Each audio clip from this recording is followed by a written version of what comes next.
ጣስሊንክ ብራትና ክብራን የዩቲዩብ ቻናል ቤተሰቦች የሰዓቱን አጫጭር ሰበር መረጃዎች ይዤ ቀርብ ያለው በርከት ያሉ ሰበር መረጃዎች ዩቲዩብ ላይ ሲጫኑ ቀድመው ለእናንተ የማስታወቂያ መልእክት ወይም ኖቲፊኬሽን እንዲደርሷችሁ የዩቲዩብ ቻናሌን ሰብስክራይብ በማድረግ የደወል ምልክቷን መጫን አትዘንጉም። ወደ ሰበር መረጃዎቹ ስናቀና በቀዳሚነት ወደ እናንተ ጆሮ የሚደርሰው ዳግም የተኩስ አቁሙ ተጥሶ ጦርነቱ ከተጀመረ በኋላ መካከለኛው ምስራቅ እንደ ዛሬው ሌሊት ከባድ የሆነ ጊዜ አሳልፎ አያውቅም። በርካታ ሚሳኤሎች ከምሽቱ ጀምሮ እስከ ንጋቱ ከኢራን ሲተኮሱ በኩዌት በባህሬንና በጆርዳን ላይ ከባድ የሆነ ውድመት ሲያደርሱ ነው ያደሩት። ከዚህም ባሻገር ደግሞ አሜሪካን በተመሳሳይ በኢራን ውስጥ ከባድ የሆነ ጥቃት ስትፈጽም አድራለች። የአሜሪካው ፕሬዝዳንት ዶናልድ ጄ ትራምፕ በቀጣይ ቀናት ከባድ አውዳሚ የሆነ የኢራንን ድልድዮች የመሰረተ ልማቶች የሚያወድም ወደ ድንጋይ ዘመን ኢራንን ይመልሳል ያሉትን ጥቃት ለመፈጸም በሲቹዌሽን ሩማቸው ውስጥ አስቸኳይ ስብሰባ ጠርተው ሚስጥራዊ ስብሰባ መደረጉም ተዘግቧል። ጉዳዩን አስመልክቶ በሰፊው ማስደምጣችሁ ሰበር መረጃ ይኖራል። ኢራን በሰጠችው መግለጫ እንዳሉት ፕሬዝዳንት ትራምፕ በኢራን መሰረተ ልማቶች ላይ በድልድዮች ላይ ጥቃት ቢፈጽሙ በመካከለኛው ምስራቅ ውስጥ ምንም አይነት የሚተርፍ ድልድይም ሆነ መሰረተ ልማት አይኖርም፣ ተያይዘን ወደ ጨለማው ዘመን እንወርዳለን ስትል ዝታለች። የአረብ ሀገራቱ አሁንም በከፍተኛ ድንጋጤ ውስጥ ሆነው ሁኔታውን እየተከታተሉ ይገኛሉ። ኩዌት፣ ባህሬንና ጆርዳን እየተፈጸመባቸው ያለውን ጥቃት አስመልክቶ መግለጫ ሰጥተዋል። በዝርዝር የምታደምጡት ይሆናል። በሌላ በኩል ኢራን ወደ እስራኤል ጥቃት እንደምትሰነዝር መዛቷን ተከትሎ የእስራኤሉ ጠቅላይ ሚኒስትር ቤንያሚን ኔታንያሁ ሞክሩንና እንተያያለን ሲሉ መዛታቸው ተመልክቷል።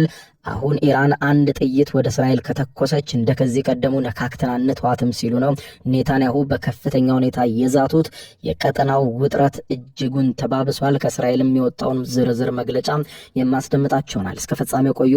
ዝርዝሩን አድምጡ ግብዣይ ነው። ወደ መረጃዎቹ አለፍኩ። አብረን እንከታተለው። በቅድሚያም የአሜሪካና ኢራን ጦርነት ከተኩስ አቁሙ በኋላ ዳግም ከተቀሰቀሰ ወዲህ የመካከለኛው ምስራቅ እንደ ዛሬው ሌሊት ፈታኝ ሌሊት አሳልፎ አያውቅም። አሜሪካ ለ7 ሰዓታት የቆየ ትናንትና ምሽት የጀመረ ከባድ የማጥቃት እርምጃም በኢራን ውስጥ ስትወስድ፣ ኢራንም በተመሳሳይ በመካከለኛው ምስራቅ በሚገኙ በኩዌት በባህሬንና በጆርዳን በሚገኙ የአሜሪካ የጦር ሰፈሮች ላይና የተለያዩ የሲቪል መሰረተ ልማቶች ላይ ከባድ ጉዳት ያደረሰ ጥቃት ስትፈጽም አድራለች። ይህንን ተከትሎ የአሜሪካው ፕሬዝዳንት ዶናልድ ጄ ትራምፕ በቀጣይ ቀናት ከባድ የሆነ ውድመት በኢራን ላይ የሚያደርስ ጥቃት ለመሰንዘር መዛታቸውና አስቸኳይ ሚስጥራዊ ስብሰባ መጥራታቸውም ተዘግበዋል። ለአሜሪካ መንግስት ቅርበት እንዳለው የሚነገርለትና በርካታ ውስጣዊ መረጃዎችን የሚያጋልጠው አክሲዮስ የዜና ወኪል እንደዘገበው ከሆነ የዩናይትድ ስቴትሱ ፕሬዝዳንት ዶናልድ ጄ ትራምፕ ዛሬ ሌሊቱን በዋይት ሃውስ በሚገኘው የሲቹዌሽን ሩም ከፍተኛ የደህንነት ስብሰባ አካሂደዋል ብለዋል። ይህ ስብሰባ በአሁኑ ወቅት በሆርሙዝ የባህር ወሽመጥ ዙሪያ እየተካሄደ ባለው ጦርነት እጅግ የሰፋና መጠነ ሰፊ የሆነ ወታደራዊ ማጥቃት በኢራን ላይ ለመክፈት ያለመ ነው ተብሏል።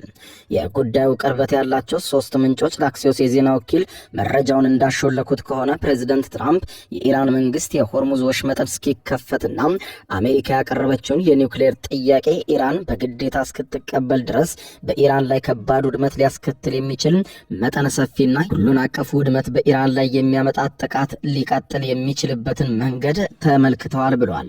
በዚህ እጅግ ወሳኝ በሆነው የዋይት ሃውስ ስብሰባ ላይ ምክትል ፕሬዝዳንት ጄዲ ቫንስ፣ የውጭ ጉዳይ ሚኒስትር ማርኮ ሩቢዮ፣ የመከላከያ ሚኒስትሩ ፒት ሄግሴት እና የጦር ኃይሎች ጠቅላይ ኤታማዦር ሹም ጀነራል ዳንኬል፣ የሲአይኤ ዳይሬክተር ራትክሊፍ፣ የዋይት ሃውስ ልዩ መልእክተኛ ስቲቭ ዊትኮፍ እና ሌሎችም ከፍተኛ የአሜሪካ ወታደራዊ የደህንነት ባለስልጣናት ተገኝተዋል። ስብሰባው በሆርሙዝ ወሽመጥ ከሚካሄደው ዘመቻ በተጨማሪም በኢራን ስትራቴጂካዊ ተቋማት ላይ መሰረተ ልማቶቿንም ሙሉ በሙሉ ለማውደም ጥቃቶችንም ለመሰንዘር በሚረዱ አዳዲስ የአሜሪካ ወታደራዊ እቅዶች ላይ ያተኮረ እንደነበረ ምንጮች ቢገልጹም ዋይት ሃውስ በጉዳዩ ላይ ይፋዊ አስተያየት ግን አልሰጥም ብሏል። ይህ በእንዲህ እንዳለ ፕሬዝዳንት ትራምፕ ከስብሰባው በፊት ለፎክስ ኒውስ ዛሬ ሌሊቱን በሰጡት ልዩ ቃለ ምልልስ የአሜሪካ የጦር ኃይል በሚቀጥሉት 3 ቀናት ውስጥ ኢራንን በጣም በኃይለኛ ሁኔታ ሁኔታ እንደሚያወድማትና ከዚያም በኋላ ጥቃቱ በከፍተኛ ሁኔታ እየተባባሰ እንደሚቀጥል በንግግራቸው አረጋግጠዋል። ትራምፕ ሲናገሩ በሚቀጥለው ሳምንት ለነሱ በጣም መጥፎ ጊዜ ይሆናል፣ ኢራንን ወደ ጨለማው ነው የምመልሳት፣ ምክንያቱም በሚቀጥሉት ሳምንታት ውስጥ የኃይል ማመንጫዎቻቸውን ከዚያም ድልድዮቻቸውን ኢላማ አድርጌ ምንም እንዳይተርፋቸው አደርጋለሁ ብለዋል። ወደ ድርድር ጠረጴዛ ካልመጡ በስተቀር እጅ ካልሰጡ በስተቀር ሁሉንም የኃይል ማመንጫዎቻቸውና ድልድዮቻቸውን አውድሜ ወደ ድንጋይ ዘመን መልሳቸዋለሁ ብለዋል። አክለውም ኢራን በአስቸኳይ ስምምነት ካልደረሰች ምንም አይነት ነገር በኢራን ውስጥ እንደማይቀራት ለኢራን መሪዎች ላሳውቃቸው እወዳለሁ ብለዋል።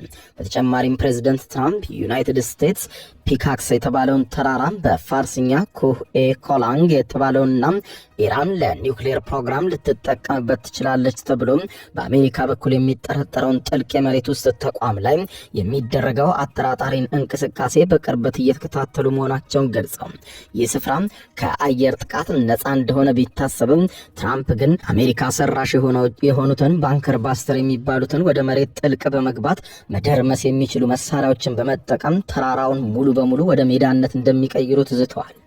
ይሁን እንጂ አንድ በኢራን የሚገኝ ከፍተኛ የደህንነት ምንጭ ለሲኤንኤን በሰጠው መረጃ እንዳለው ከሆነ በፒካክስ ተራራ የኒውክሌር እንቅስቃሴ አለ የሚለው የአሜሪካ ክስ ፍጹም ሐሰት መሆኑን ገልጸው ትራምፕ ጥቃት የሚሰነዝሩ ከሆነ ለአሜሪካ ወታደሮችና ለቀጠናው አጋሮች እጅግ አውዳሚ የሚሆን አጸፋዊ ምላሽ ይጠብቃቸዋል ብለዋል። እኚሁ የኢራን ምንጭ ለዜና ወኪሉ ሲናገሩ አሜሪካ ተሳስታም ቢሆን በኢራን መሰረተ ልማቶች ላይ ማለትም በድልድዮቿና በኤሌክትሪክ አቅርቦቶቿ ላይ ከባድ የሆነ ጥቃት ለመሰንዘር ቢሞክሩም መላው የቀጠናው ሀገራት በሙሉ ተያይዘን ወደ ጨለማ እንወርዳለን ብለዋል። ከዚሁ የዋሽንግተን ፖለቲካዊ ውጥረት ጋር በተያያዘ የትራምፕ አስተዳደር ከኢራን ጋር ግንኙነት አለው ያለውን ከ130 ሚሊዮን በላይ ዶላር የሚገመት የክሪፕቶ ከረንሲ ሀብት ማገዱም ተሰምቷል። በሌላ በኩል ደግሞ በአሜሪካ ሴኔት የሚገኙ የዲሞክራቲክ ፓርቲ አባላት በኢራን ላይ የተከፈተውን ጦርነት በመቃወም ዓመታዊውን የሀገር መከላከያ ፖሊሲ በጀት ረቂቅ ሕግ እንዳይጸድቅ አግደውታል። የመካከለኛው ምስራቅ መገናኛ ብዙሃን እንደሚነግሩ በመካከለኛው ምስራቅ ያለው ወታደራዊ ሁኔታ አስደንጋጭ የሆነ ደረጃ እየተሸጋገረ ነው። የዩናይትድ ስቴትስ ማዕከላዊ እዝ ይፋ እንዳደረገው ከሆነ ዛሬ ሌሊቱን ጀምሮ ወደ ኢራን ወደቦች በሚገቡና በሚወጡ መርከቦች ላይ የባህር ላይ እገዳውን ዳግም ተግባራዊ መሆኑን አውጇል። የአሜሪካ ጦር ለተከታታይ አራተኛ ቀን በሆርሙዝ ወሽመጥ አካባቢና በኢራን ደቡባዊ የባህር ዳርቻዎች ላይ ጥቃቶችን ማድረሱን የቀጠለ ሲሆን የአሜሪካ ጥቃቶች በዋነኝነት ያነጣጠሩት በኢራን የአየር የባህር መከላከያና የራዳር ስርዓቶች፣ ጸረ መርከብ የሚሳኤል ማዕከላት እንዲሁም ደግሞ የድሮን ማስወንጨፊያ ጣቢያዎች ላይ መሆኑን ተመልክቷል። የማዕከላዊ እዙ አዛዥ አድሚራል ብራድ ኩፐር በሰጡት መግለጫ ኢራን ባለፈው ሳምንት ሆነ ብላ በ7 የንግድ መርከቦች ላይ ባደረሰችው ጥቃት ወደ 12 የሚጠጉ የሲቪል የመርከብ ሰራተኞች ሞተዋል በማለት ገልጸው በዚህም ይህ ሁሉ ፈተና ቢኖርም የአሜሪካ ጦር ባለፈው ሳምንት 300 መርከቦችን በወሽመጡ በኩል በሰላም እንዲያልፉ አስተባብረናል ብለዋል። የኢራን መንግስታዊ የዜና ወኪል ኢርና ደግሞ በበኩሉም የአሜሪካ ጥቃት የባንድር አባስ የወደብ ከተማና በሲሪካ አቅራቢያ የሚገኙ በርካታ ስፍራዎችን እንዲሁም የቀሽም ደሴትና የኪሽ ደሴት እንዲሁም የአንዲሜሽክን ኢላማ ማድረጉም ዘግቧል። የኢራን ውጭ ጉዳይ ሚኒስትር ቃል አቀባይ እስማኤል ባጋይ አሜሪካም በደቡባዊ ኢራን ባደረሰችው ጥቃት የአንድ የፓርክ ጥበቃ ሰራተኛና 3 የቤተሰብ አባላቱ ተገለዋል ብላለች።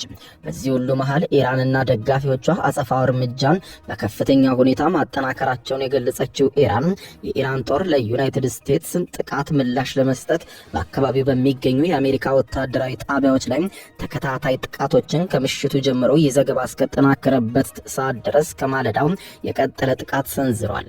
የኢራን ጦር ባወጣው መግለጫ እንዳለው ከሆነ መብረቃዊ 7ኛ ዘመቻ በሚል ስያሜ በዮርዳኖስ አዝራቅ የአየር ኃይል የጦር ሰፈር በሚገኘው የአሜሪካ ጦር ጣቢያ ላይ በተለይም በኤፍ-18 የጦር አውሮፕላኖች ማረፊያ፣ የወታደሮች ማደሪያ ህንፃዎችና ትልቅ የጦር መሳሪያ መጋዘኖች ላይ 7ኛውን ዙር ከባድ የድሮን ጥቃት ማድረሱንም አስታውቋል። በተመሳሳይ የኢራን እስላማዊ አብዮታዊ ዘብ IRGC ያን ዘይን አልአምቢዲን በሚል የኮድ ስም በሚቀናጀው የሚሳኤልና የድሮን ጥቃት የኦፕሬሽን ናስር 2 3ኛ ማዕበል መክፈቱን አስታውቋል። በዚህም በባህሬን የሼክ ኢሳ ወታደራዊ የጦር ሰፈርና አውሮፕላን መንደርደሪያውን ሙሉ በሙሉ እንዳወደመ የገለጸ ሲሆን የጦር መሳሪያ መጋዘኖችን በኩዌት የሚገኘውን አሊ አልሳሌም የአየር ኃይል የጦር ሰፈር የሚገኘውን የኤምኪው9 ድሮን ማዕከል ማውደሙን አብዮታዊ ዘቡ በመግለጫው ገልጧል። አክሎም ዩናይትድ ስቴትስ የጀመረችውን ወታደራዊ እርምጃ ለአንዴና ለመጨረሻ ጊዜ እስካላቆመች ድረስ የሆርሙዝ ወሽመጥ እስከመቼውም እንደማይከፈትና የቀጠናው የነዳጅና ጋዝ ወደ ውጭ መላክ ሙሉ በሙሉ እንደሚቆም አንዲት ጠብታ ነዳጅም ሆነ ጋዝ ከቀጠናው አይወጣም ሲል የኢራን ጦር በጽኑ አስጠንቅቋል። የግጭቱ አድማስ ወደ ኩዌት በከፍተኛ ሁኔታ የተስፋፋ ሲሆን የኩዌት ሰማይ በሚሳኤልና በድሮን ሲታጀብ አድሯል። የኩዌት መከላከያ ሚኒስትር እንዳስታወቀው ከሆነ ኢራን በኩዌት የባህር ኃይል መርከብ ላይ በሰነዘረችው ጥቃት 4 የኩዌት ጦር ኃይሎች አባላት ቆስለዋል። ሲኤንኤን በሳተላይት ምስሎችና በጂኦሎኬሽን ቴክኖሎጂ አረጋገጥኩት እንዳለው ሻሄድ ተብሎ ከሚገመተው የኢራን የድሮን ጋር ተመሳሳይነት ያለው ተተኳሽ በኩዌት ሚና አብዱላሂ አቅራቢያ የሚገኝ የኢንዱስትሪ መንደር ውስጥ ቀድሞውኑ እየነደደ በነበረ መጋዘን ላይ በከፍተኛ ሁኔታ ወድቆ ከባድ ፍንዳታ አስከትሏል ብለዋል። የኩዌት የእሳት አደጋ መከላከያ ኃይል አደጋው በጠላታችን የኢራን የአየር ጥቃት የተከሰተ ነው በማለት ገልጾ የኢራን አብዮታዊ ዘብ በኩዌት ሚና አብዱላሂ የሚገኘውን የአሜሪካ ጦር ሎጂስቲክስ እና የድጋፍ ማዕከል በእሳት ማጋየቱን አረጋግጧል። ይህ በዚህ እንዳለ ተከታታይ የኢራን የአጸፋ ጥቃትን ለመከላከል ሲባል የአሜሪካ ኃይሎች በኩዌት የፓትሪዮት ሚሳኤል መከላከያ ስርዓትን በከፍተኛ ሁኔታ እየተጠቀሙ ይገኛሉ። ሆኖም ግን የስትራቴጂካዊና ዓለም አቀፋዊ ጥናት ማዕከል ትንታኔ እንደሚያሳየው ከሆነ አሜሪካ በኦፕሬሽን ኤፒክ ፊዮሪ በማለት በሰየመችው ዘመቻ ወቅት የመጀመሪያው የኢራን ጦርነት ምዕራፍ ወቅት ወደ ግማሽ የሚጠጉ የፓትሪዮት የአየር መከላከያ ሚሳኤሎቿን ሙሉ በሙሉ በመጠቀሟ የአሜሪካ የጦር መሳሪያ ክምችት በከፍተኛ ደረጃ ተመናምኗል ብሎታል። በፖለቲካው ረገድም የኢራን አጋሮችና የውስጥ ባለስልጣናት የሰጡት መግለጫ ውጥረቱን አባብሶታል። በኢራን የሚደገፈው የኢራቁ ካታኢብ ሂዝቦላ ባለስልጣን አቡ መጃሂድ አልሳሪፍ እንደሚሉት ከሆነ በኢራን ላይ ጦርነት ተከፍቷል፣ የኢራቅ የትግል ኃይሎችም ተሳትፎ ፈጣንና እርግጠኛ ሆኗል ብለዋል። ይህ በእምነታችን ላይ የተመሰረተና ለድርድር የማይቀርብ ጉዳይ ነው ብለዋል። በተመሳሳይ የኢራን ውጭ ጉዳይ ሚኒስትር ካዜም ካሪባባዲ ኢራን ባለፈው ወር ከአሜሪካ ጋር በተደረሰው ባለ 14 ነጥብ ስምምነት ላይ ምንም አይነት ግዴታ እንደሌለባት አሳውቀዋል።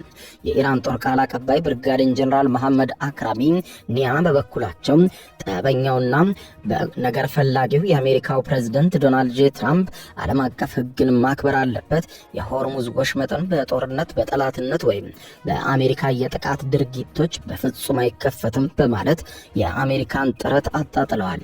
ሌላው የኢራን ውጭ ጉዳይ ሚኒስትር አባስ አራግቺ ደግሞ የንግድ መርከቦችን ደህንነት በመጠበቅ ካሳ ሊከፈላት የሚገባው ኢራን እንጂ አሜሪካ አይደለችም ሲሉ አጣጥለዋል። ይህ በዚህ እንዳለ የአሜሪካው ፕሬዝዳንት ዶናልድ ጄ ትራምፕ ከፎክስ ኒውስ ጋር በነበራቸው ቃለ ምልልስ ዛሬ ሌሊቱን ሲናገሩ ወደ ኢራን ውስጥ እግረኛ ጦር የማዝመትና ኢራንን የመውረድ እቅድ እንደሌላቸው ለጊዜው ነገር ግን ሁኔታው ዝግ እንዳልሆነ አስፈላጊ በሆነ ሰዓት የአሜሪካ እግረኛ ወታደሮች ገብተው ኢራንን ሊቆጣጠሩ እንደሚችሉ ወይም የኢራንን የተወሰኑ ክፍሎች ሊቆጣጠሩ እንደሚችሉ ቃል በቃል አረጋግጠዋል።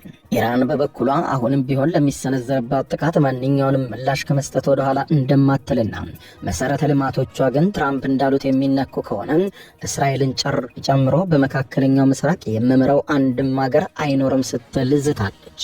ይህ በዚህ እንዳለ ታዲያ የእስራኤሉ ጠቅላይ ሚኒስትር ቤንያሚን ኔታንያሁ በሰጡት መግለጫ እንዳሉት ከሆነ ኢራን እንዳለችው በእስራኤል ላይ ምንም አይነት ጥቃት ብትሰነዝር ዝም እንላለን ብላችሁ በፍጹም አታስቡ፣ ያለፈውን ድርጊት ይደገማል ብላችሁም አትጠብቁም። ኢራን እንደዛተችው በእስራኤል ላይ ምንም አይነት ጥቃት ብትሰነዝር ኢራንን ነካክተን ከዚያ በኋላ አንተዋትም፣ ሙሉ በሙሉን የምናወድማት ሲሉ ኔታንያሁ ቃል በቃል ተናግረዋል። ይህ በዚህ እንዳለ አክሲዮስ የተሰኘው የአሜሪካ መገናኛ ብዙሃንና የአሜሪካ እንዲሁም የእስራኤል ባለስልጣናትን ጠቅሰው የወጡ ዘገባዎች እንደሚያመለክቱት ፕሬዝዳንት ትራምፕ ከኔታንያሁ ጋር ባደረጉት የስልክ ውይይት እስራኤል እስራኤል ከሶሪያ እያደረገች ያለውን የጦር ኃይሎች ስምሪት እንድታስወጣና በሊባኖስም ተመሳሳይ እርምጃ እንድትወስድ የእስራኤል ኃይሎች ሙሉ በሙሉ ሊባኖስና ሶሪያን ለቀው እንዲወጡ ትራምፕ ቁርጠኛ ትዕዛዝ ለኔታንያሁ እንደሰጡም ተመልክቷል። የፖለቲካ ህልውናቸውንና በመንበረ ስልጣናቸው ላይ ለመቀጠል ለመወሰን 3 ወር ብቻ የቀራቸው ጠቅላይ ሚኒስትር ኔታንያሁ የአሜሪካን ጥያቄ በቀላሉ የሚቀበሉት አይመስልም ይላል አክሲዮስ የዜና ወኪል። የአሜሪካ መንግስት እስራኤል በሶሪያና በሊባኖስ ያላትን ወታደራዊ ይዞታ እንድታላላ ቢጠይቅም የእስራኤል መንግስት ከፍተኛ ባለስልጣናት ግን ኦክቶበር 7 አይነት ወረራን ለመከላከል ሲባል በእነዚህ አካባቢዎች ላይ ያልተገደበ ወታደራዊ ቁጥጥር ያስፈልገናል ሲሉ እየተሟገቱ ነው። የትራምፕና የኔታንያሁ የስልክ ውይይት የተካሄደው ትራምፕ በቱርክ ከተካሄደው የኔቶ ስብሰባ ጎን ለጎን ከአዲሱ የሶሪያ መሪ አህመድ አልሻራአ ጋር ከተገናኙ ማግስት መሆኑን ተመልክቷል። አሜሪካና እስራኤል በ2024 የበሽር አልአሳድ መንግስት ከወደቀ በኋላም በሶሪያ የያዘችውን ግዛት ቀስ በቀስ እንድትለቅ ብትፈልግም ኔታንያሁ ግን ፈቃደኛ አልሆኑም። በተመሳሳይ በሮም በተካሄደው ስብሰባ አሜሪካውያን አደራዳሪዎች ከእስራኤልና ከሊባኖስ ዲፕሎማቶች ጋር በሊባኖስ ደቡባዊ ክፍል የተፈረመውን የስምምነት ማዕቀፍ አተገባበር ዙሪያ መክረዋል ተብሏል። እስራኤል በሊባኖስ ከያዘቻቸው 2 ቀጠናዎች ጦሯን በማስወጣት በሊባኖስ ጦር ለማስረከብ ቃል ብትገባም እስካሁን ግን ተግባራዊ አላደረገችውም። እስራኤል ቀጠናዎቹን ከሄዝቦላ የጦር መሳሪያዎች ነፃ መሆናቸውን ማረጋገጥ እንደምትፈልግ ስትገልጽ፣ ሊባኖስ በበኩሏ የአሜሪካ ጦር ዳኛ መሆን አለበት ባይናት። አንድ የአሜሪካ ባለስልጣን አክሲዮስ የዜና ወኪል እንደነገሩት ከሆነ ፕሬዝዳንት ዶናልድ ጄ ትራምፕ ከጠቅላይ ሚኒስትር ቤንያሚን ኔታንያሁ ጋር ጠንካራ ግንኙነት አላቸው ብለዋል። ከፕሬዝዳንት ትራምፕ የላቀ ለእስራኤል ታላቅ ወዳጅ የለም ሲሉም አክለዋል። ክቡራትና ክቡራን የዩቲዩብ ቻናል ቤተሰቦች ለሰዓቱ ብታደምጧቸው መልካም ናቸው ያልኳቸው አጫጭር መረጃዎች የሰማችኋቸው ናቸው። ከሰዓታት በኋላ በሌላ መረጃ ተመልሰን እስከምንገናኝ በያለንበት የዓለም ዳር ቸር እንቆይ።